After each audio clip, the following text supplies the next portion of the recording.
Hello, അസ്സലാമു അലൈക്കും. Hello, എത്തി മലയല്ലേ അല്ലേ? ഞാൻ കായംകുളത്താണ് സംസാരിക്കുന്നത്. അപ്പൊ ഇന്നലെ സക്കരേശലയുടെ പ്രസംഗം ഉണ്ടായിരുന്നു ഇവിടെ കായംകുളത്ത്. ഞങ്ങള് ആദ്യകാല പ്രവർത്തകരൊക്കെ നമ്മുടെ. ഇന്നലെ ഇദ്ദേഹം വന്നിട്ട് പിന്നെയും ജർമ്മനിയിൽ നിന്ന് മരുന്ന് എടുത്തുകൊണ്ട് വരുന്ന കാര്യവും അതുപോലെ ജിന്നിനടുത്തും മലക്കിനടുത്തും സഹായം തേടുന്ന കാര്യവും അതൊക്കെ പറഞ്ഞ് പിന്നെയും ഇവിടെ ഒരു കൺഫ്യൂഷൻ ആയിരിക്കുകയാണ്. ഇദ്ദേഹത്തിന് പിന്നെയും ജമ്മിയത്തുൽ ചർച്ച ചെയ്തിട്ടൊരു തീരുമാനമായില്ലേ ഇദ്ദേഹത്തിന്റെ ഇത് കിട്ടിയിട്ടും? അല്ല, അതൊക്കെ കാര്യങ്ങളൊന്നും അറിയില്ല എന്നാണ് നമ്മളോട് പറഞ്ഞത്.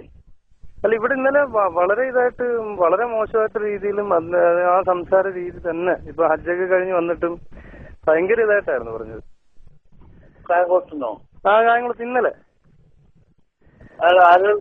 തന്നെയാണ് സംഘടിപ്പിച്ചിരിക്കുന്ന. ISMന്റെ ഇവര് തന്നെ സംഘടിപ്പിച്ചിരിക്കുകയാണ്. പക്ഷെ ഞങ്ങളെപ്പോലെ കുറച്ച് ഇത് അബ്ദുറഹ്മാൻ സലഫിയുടെ CD കണ്ട് നമ്മൾ അൽഹംദുലില്ലാ കുറെ നല്ല ഇതൊക്കെ ആക്കി കൊണ്ടുവരുമായിരുന്നു. പക്ഷെ അതിന്റെ ഒരുപാട് കോപ്പിയൊക്കെ എടുത്ത് കൊടുത്ത് കുറച്ച് ഇതൊക്കെയാണ്. പക്ഷെ ഇദ്ദേഹത്തിന്റെ അടുത്ത് ചോദ്യങ്ങളൊക്കെ ആരണ്ടൊക്കെ ചോദിച്ചപ്പോഴേ ഈ ജർമ്മനിയിൽ നിന്ന് ഇതെടുത്തുകൊണ്ട് കൊടുക്കാം അതിനകത്തൊക്കെ ഉറച്ചു നിൽക്കുന്ന രീതിയിൽ അദ്ദേഹം മറുപടി പറഞ്ഞത്. അതുപോലെ ഈ ജിന്നിന്റെ അടുത്തും മലക്കിന്റെ അടുത്തും സഹായം തേടുന്ന കാര്യമൊക്കെ അവർ ചോദിച്ചപ്പോഴേ അതെല്ലാം സഹായം തേടാം, അതിനകത്ത് ഒരു പ്രശ്നമില്ലെന്നുള്ള രീതിയിൽ അയാള് മറുപടി പറഞ്ഞത്. അപ്പൊ ഇദ്ദേഹത്തെ എന്തൊരു കഷ്ടമാണ്. കാരണം ഇനിയും ഒരുപാട് പരിപാടി ഉണ്ടെന്നാ തോന്നുന്നത്. നമുക്ക് എന്ത് ചെയ്യാൻ പറ്റുമല്ലോ ഈ വിഷയത്തില്? നമ്മള് അവനോട് യോജിക്കണില്ല എന്നുള്ള നമ്മളേറ്റൊക്കെ ഒരു മാനസികമായി ചകൽച്ചലാണ്.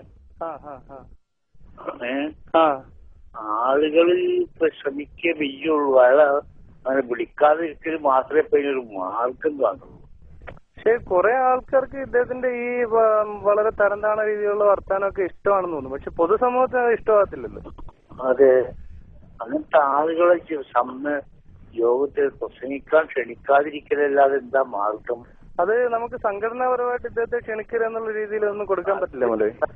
പറയുമ്പോ അയാൾക്ക് കൂടുതൽ മാർക്കറ്റിംഗ് കിട്ടുകയ്യ.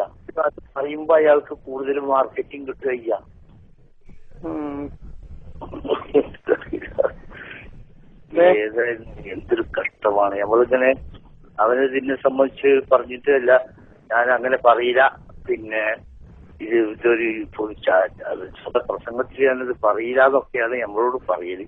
ഇല്ലില്ല, ഇത് ജിന്ന് മനുഷ്യരൂപത്തിൽ വരും. അതുപോലെ ജിന്നിന്റെ അടുത്തും മലക്കിന്റെ അടുത്തും സഹായം തേടുന്ന കാര്യങ്ങള് അത് വേണ്ട വിധത്തിൽ സഹായം തേടാം. അവര് അതുപോലെ മറ്റു കാര്യങ്ങളൊക്കെ അതിനുള്ള എത്തിക്കും. അവരെ ആരാധിച്ചാൽ ഉത്തരം കിട്ടുന്ന കാര്യവും ഈ സംഭവങ്ങളെല്ലാം പറഞ്ഞു അദ്ദേഹം. അല്ല, നമുക്ക് സംഘടനാപരമായിട്ട് ഇതിനകത്ത് അൽമനാറിൽ വല്ലതൊന്നും ഇതിനെക്കുറിച്ച് ഒരു ഇത് കൊടുക്കാൻ പറ്റില്ലേ?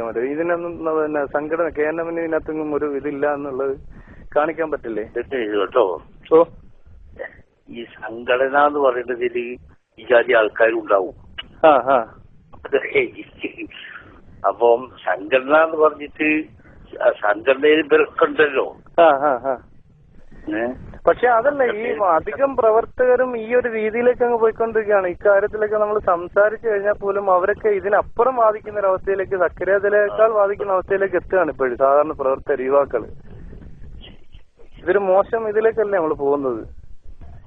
നിങ്ങൾ ഒരു കാര്യം ചെയ്യും, നമ്മള്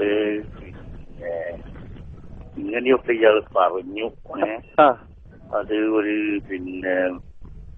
ഒരു കേരളം അതിന് തടയിടേണ്ടതാണ് എന്ന് പറഞ്ഞിട്ട് ജമിയത്തുലമക്ക് ഒരു കത്തേരി. തങ്ങൾക്ക് ജമിയത്തുലമ പ്രസിഡന്റ് ആയിക്കോട്ടെ. ശരി, ജമിയത്തുലമ അത് തടയിടണം എന്ന് പറഞ്ഞിട്ട് തങ്ങൾക്ക് ഒരു കത്തേരി. ഈ അബ്ദുറഹ്മാൻ സലഫി ഇതായിട്ട് സംസാരിച്ചിട്ട് അങ്ങ് ഒരു മാറ്റവും ഇല്ലല്ലേ മലയാളം? അബ്ദുറഹ്മാൻ സലഫിയുമായിട്ട് അയാള് പിന്നെ ഈ അബ്ദുറഹ്മാൻ സലഫിനോട് മാനസികമായിട്ട് ഒരു അകലിച്ചേരാ. ശരി, അബ്ദുറഹ്മാൻ സലഫി അങ്ങനെ പറഞ്ഞു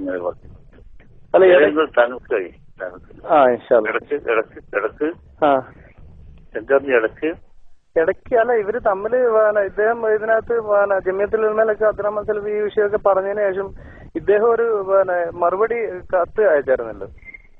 ആ കത്ത് ഇവിടെ വ്യാപകമായിട്ട് അങ്ങ് പ്രചരിച്ചിപ്പോഴും. അതിനകത്ത് ഇദ്ദേഹം ഈ ഹിഫ്ലുർ റഹ്മാൻ എന്ന് പറയുന്ന ഒരു കക്ഷിയെടുത്ത് പോകുന്ന കാര്യവും ഇദ്ദേഹം അവിടെ അയക്കാറുണ്ടായിരുന്നുള്ള കാര്യമൊക്കെ പറഞ്ഞാൽ അതും ഇപ്പം ജനങ്ങളൊരു ഇതായിട്ട് പിടിച്ചിരിക്കുക. കാരണം ഇദ്ദേഹം ഇത് ഇയാള് പരസ്യമായിട്ടുള്ള പ്രസംഗത്തിൽ പറഞ്ഞതാണോ അത് കുറച്ച് ആൾക്കാരെ അല്ലല്ല, പള്ളിയിൽ ക്ലാസ് ഉണ്ടായിരുന്നു. പള്ളിയിൽ കണ്ട ഒരു അസറിന് ശേഷമുള്ള ക്ലാസ് ഉണ്ടായിരുന്നു. അദ്ദേഹം അതിരാവിലെ ഇവിടെ എത്തി. രാവിലെ മുതൽ ഇവിടൊക്കെ അതിന്റെ മറ്റു കാര്യങ്ങളൊക്കെ ആയിട്ട് ഇവിടെ ഉണ്ടായിരുന്നു. ഹലോ, നല്ല ആളും ഉണ്ടായിരുന്നു. ഒരു 150-200 ആളും ഉണ്ടായിരുന്നു ഇവിടെ. ഇതെല്ലാം കൂടെ വരുമ്പോഴേ ഒരു വലിയ പ്രശ്നമാണ് സമൂഹത്തിൽ.